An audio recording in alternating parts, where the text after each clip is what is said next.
सुप्रभात आप सभी को। आज की क्लास में आप सबका स्वागत है। आज हम लोग जिस विषय पे चर्चा कर रहे हैं यानी कि आज का टॉपिक है सूक्ष्म शिक्षण। सूक्ष्म शिक्षण को अंग्रेजी में माइक्रो टीचिंग कहते हैं। तो चलिए इसकी चर्चा करते हैं। इसकी चर्चा तो हम लोग पूर्व वर्ग में भी कर चुके हैं, फिर आज इसको पुनरावृत्ति करते हैं। सूक्ष्म शिक्षण शिक्षण को प्रशिक्षण करने की एक सरल सुग्राह तथा लेखन विधि है, क्योंकि यह कम समय में भावी शिक्षकों में शिक्षण कौशलों का उन्मेष करती है। उन्मेष का अर्थ जानते हैं? सीखना या सिखाना। सीखना होता है उन्मेष का अर्थ। तो क्या है सूक्ष्म शिक्षण? शिक्षक को प्रशिक्षण की एक सरल सुग्राह तथा लेखन विधि है, क्योंकि यह कम समय में भावी शिक्षकों को शिक्षण कौशलों का उन्मेष करती है। इसे प्रयोगशालीय प्रशिक्षण विधि भी कहा जा सकता है। इसे क्या कहा जा सकता है? प्रयोगशालीय प्रशिक्षण विधि भी कहा जा सकता है। इसमें छात्र एवं अध्यापक लघु पाठ योजना तैयार कर जिसे छात्रों के छोटे दल में 5 से 10 मिनट तक पढ़ाते हैं। इस शिक्षण प्रक्रिया में किसी चयनित प्रशिक्षण कौशलों को बार बार प्रयास करके अभ्यास कराते हैं या करता है। तो क्या कह रहे हैं यहाँ पे? कैसे कम समय में भावी शिक्षकों को प्रशिक्षण देता है? तो इसमें है कि चयनित प्रशिक्षक है वो छोटे छोटे गुट में, छोटे छोटे दल में 5-6 छात्रों का, 5 से 10 छात्रों का ग्रुप बनाता है। और उसके बाद क्या करता है? ग्रुप दल बनाता है और उसके बाद किसी एक कौशल को बार बार अभ्यास कराते हैं।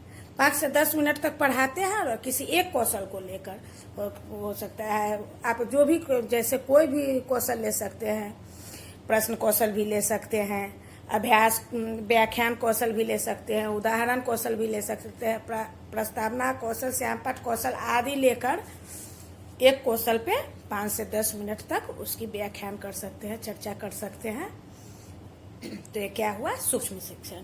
तो आप लोग समझ गए होंगे सूक्ष्म शिक्षण क्या है। सूक्ष्म शिक्षण शिक्षकों को प्रशिक्षण की एक सरल सुग्राह तथा लेखन विधि है। कम समय में भावी शिक्षकों में शिक्षण कौशलों का उन्मेष कराती है, शिक्षण कौशलों का विकास कराती है या सिखलाती है। इसे प्रयोगशालीय प्रशिक्षण विधि भी कहा जा सकता है। तो NCERT में भी विभिन्न प्रयोगों के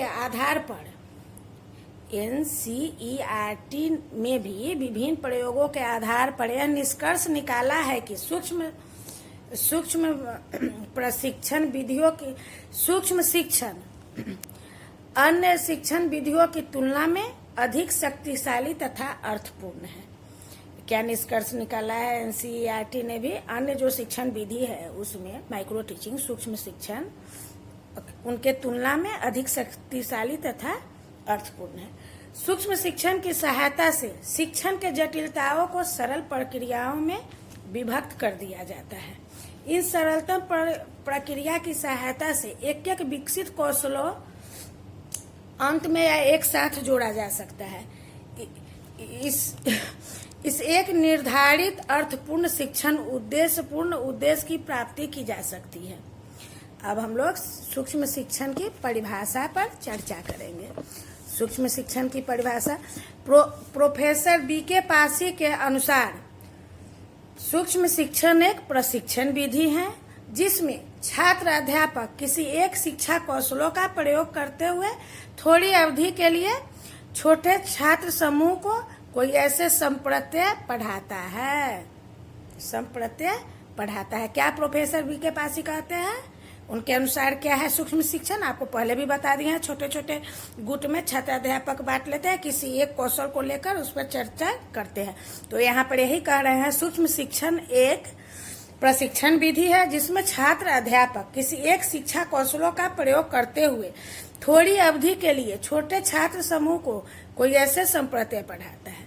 उसी प्रकार एलसी सिंह के अनुसार, जैसे प्रोफेसर बीके पासी के अनुसार सूक्ष्म शिक्षण का यह परिभाषा है। तो एलसी सिंह के अनुसार क्या है सूक्ष्म शिक्षण की परिभाषा, वो भी जान लेते हैं। सूक्ष्म शिक्षण शिक्षण का एक सरलीकृत रूप है, सरलीकृत रूप है जिसमें शिक्षक 5 से 20 मिनट तक के समय में पाठ्य वस्तु की एक छोटी सी इकाई का शिक्षण प्रदान करता है। क्या है? एलसी सिंह के अनुसार सूक्ष्म शिक्षण शिक्षण का सरलीकृत रूप है, सरल रूप है जिसमें शिक्षक 5 से 20 मिनट तक के समय में पाठ्य वस्तु की छोटी सी इकाई का शिक्षण प्रदान करता है। अब सुनिए, एसके शर्मा सूक्ष्म शिक्षण के बारे में क्या परिभाषा दिए हैं, उनके अनुसार सूक्ष्म शिक्षण क्या है। उन्होंने 1981 में उनके अनुसार 1981 में बताया है सूक्ष्म शिक्षण क्या है। सूक्ष्म शिक्षण एक विशिष्ट शिक्षण प्रशिक्षण तकनीक है जिसके द्वारा प्रशिक्षण प्रतिपुष्टि फीडबैक के सहारे छात्रों के सहभाग को बढ़ाने के लिए विभिन्न कौशलों का विशिष्ट परिस्थितियों में अभ्यास कराता है। क्या है उनके अनुसार, एसके शर्मा के अनुसार सूक्ष्म शिक्षण एक विशिष्ट शिक्षण प्रशिक्षण तकनीक है जिसके द्वारा प्रशिक्षण प्रतिपुष्टि, आप लोगों को फीडबैक के बारे में भी पढ़ा है क्लास में, प्रतिपुष्टि के सहारे छात्रों के सहभाग को बढ़ाने के लिए विभिन्न कौशलों का विशिष्ट परिस्थितियों में अभ्यास कराता है। अब एलन एवं ईब के अनुसार सूक्ष्म शिक्षण ऐसी नियंत्रित अभ्यास प्रणाली के रूप में परिभाषित किया जा सकता है जिसके द्वारा विशिष्ट शिक्षण व्यवहारों पर ध्यान देकर नियंत्रित परिस्थितियों में शिक्षण अभ्यास किया जा सकता है। एलन एवं ईब के अनुसार क्या है सूक्ष्म शिक्षण की परिभाषा, सूक्ष्म शिक्षण ऐसी नियंत्रित अभ्यास प्रणाली के रूप में परिभाषित किया जा सकता है जिसके द्वारा विशिष्ट शिक्षण व्यवहारों पर ध्यान देकर नियंत्रित परिस्थितियों में शिक्षण अभ्यास किया जाता है। ये क्या थे? माइक्रो टीचिंग के परिभाषा। सूक्ष्म शिक्षण से क्या लाभ है सो अब हम लोग जानेंगे। सूक्ष्म शिक्षण के प्रशिक्षण विधि के रूप में अनेक लाभ है। सूक्ष्म शिक्षण से क्या लाभ है? सूक्ष्म शिक्षण के प्रशिक्षण विधि से अनेक लाभ है। पहला लाभ है यह कक्षा शिक्षण की जटिलताओं को कम करता है। कक्षा शिक्षण में जो भी समस्याएं हैं, जटिलताएं हैं, उसे सूक्ष्म शिक्षण क्या करता है?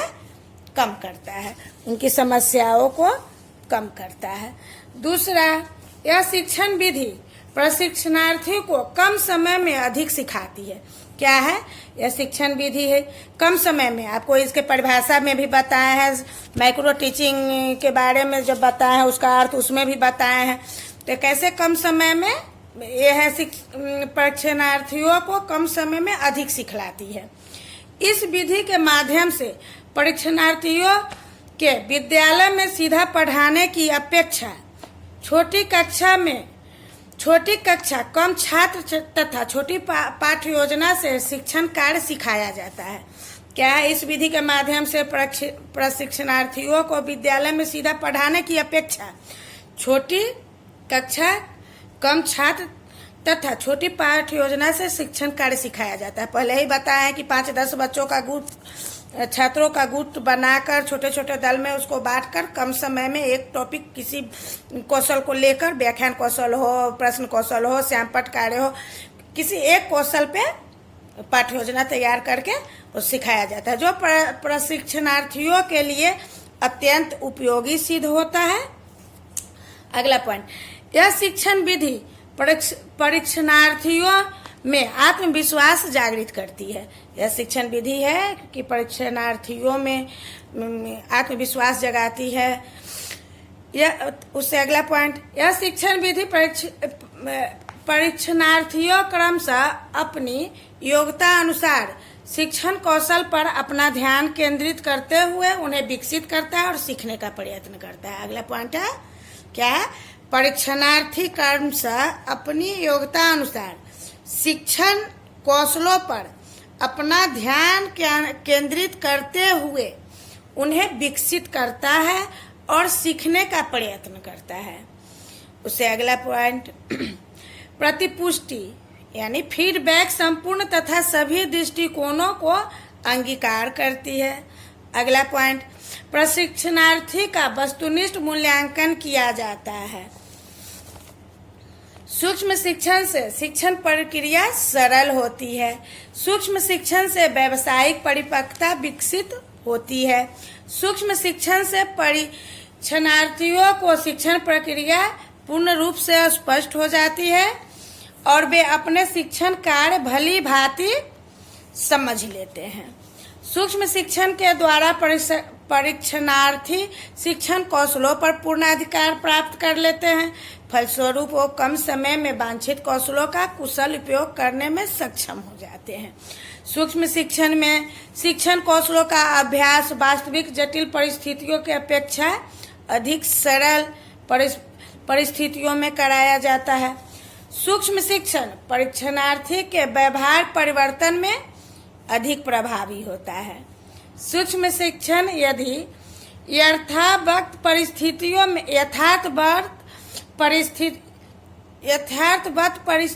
में कराया जाता है तब वास्तविक विद्यालय न मिलने पर भी समुचित परीक्षण संभव होता है। ये सब क्या थे, सूक्ष्म शिक्षण से लाभ। यह विधि निरीक्षण प्रणाली को एक नया स्वरूप प्रदान करती है। ये सब क्या है, आपके सूक्ष्म शिक्षण से लाभ है। अब सूक्ष्म शिक्षण की सीमाएं, तो सूक्ष्म शिक्षण की सीमाएं भी एक नहीं, कोई चीज का एक सीमा ये रहता है, निर्धारित रहता है, तो उसी तरह सूक्ष्म शिक्षण की भी कुछ सीमाएं हैं। पहला है, साधनों का सामान्यतः अभाव होने के कारण सूक्ष्म शिक्षण में वीडियो फिल्म, जो कि सर्वाधिक प्रभावी है, का प्रयोग किया जाना संभव नहीं है। सूक्ष्म शिक्षण का उपयोग करने के लिए विशेष रूप से प्रशिक्षित अध्यापकों की आवश्यकता है। ऐसे अध्यापकों की कमी है। तीसरा, सूक्ष्म शिक्षण के लिए अनेक कक्षाओं की आवश्यकता पड़ती है, क्योंकि छोटे छोटे पार्ट में दल में बांटा जाता है, तो उतने अनेक कक्षाओं की आवश्यकता पड़ सकती है। तो सूक्ष्म शिक्षण के लिए अनेक कक्षाओं की आवश्यकता होती है। चौथा, सूक्ष्म शिक्षण में छात्र अध्यापकों को अलग अलग शिक्षण कौशलों का अभ्यास कराया जाता है। अलग अलग कौशल में तो आपको प्रमुख कौशल बता ही दिए हैं, प्रस्तावना कौशल, व्याख्यान, प्रश्न कौशल, प्रस्तावना, श्यामपट आदि जो कौशल हैं, इस सबका अलग अलग अभ्यास बालकों को अभ्यास कराया जाता है। इससे छात्र अध्यापक शिक्षण कौशलों का अलग अलग प्रयोग करने में तो दक्षता प्राप्त कर लेते हैं, परंतु वास्तविक शिक्षण के समय सभी शिक्षण कौशलों को एकत्रित कर प्रयोग नहीं कर पाते। ये क्या थे, सूक्ष्म शिक्षण की सीमाएं। अब हम लोग सूक्ष्म शिक्षण का उपयोग, तो सूक्ष्म शिक्षण का उपयोग कैसे करना चाहिए, क्यों जरूरी है, ये सब जानेंगे। तो सूक्ष्म शिक्षण के निम्न उपयोग है। पहला, सूक्ष्म शिक्षण से व्यावसायिक परिपक्वता विकसित होती है। सूक्ष्म शिक्षण से परीक्षणार्थियों को शिक्षण प्रक्रिया पूर्ण रूप से स्पष्ट हो जाती है और वे अपने शिक्षण कार्य को भली भांति समझ लेते हैं। तीसरा, सूक्ष्म शिक्षण के द्वारा प्रशिक्षणार्थी शिक्षण कौशलों पर पूर्ण अधिकार प्राप्त कर लेते हैं, कौशलों पर पूर्ण अधिकार या निपुण हो जाते हैं। सूक्ष्म शिक्षण में परीक्षणार्थी को सुव्यवस्थित, वस्तुनिष्ठ, विशिष्ट एवं व्यवस्थित पृष्ठ योजना फीडबैक प्राप्त होता है। सूक्ष्म शिक्षण परीक्षणार्थियों के व्यवहार परिवर्तन में अधिक प्रभावी होता है। सूक्ष्म शिक्षण विधि द्वारा सिद्धांत एवं अभ्यास का एकीकरण संभव होता है। सूक्ष्म शिक्षण में शिक्षण कौशलों को ध्यान रखते हुए शिक्षक अपने पाठ का स्वयं मूल्यांकन तथा स्व आलोचना करने की क्षमता प्राप्त करता है। यह विधि निरीक्षण प्रणाली को एक नया स्वरूप प्रदान करती है। अंत में यह कहा जा सकता है कि सूक्ष्म अध्ययन शिक्षण प्रशिक्षण महाविद्यालयों में प्रशिक्षणार्थियों को प्रशिक्षण प्रदान करने के लिए यह सरल साधन है। इसका प्रयोग अच्छे शिक्षक तैयार करने के लिए किया जाता है। धन्यवाद।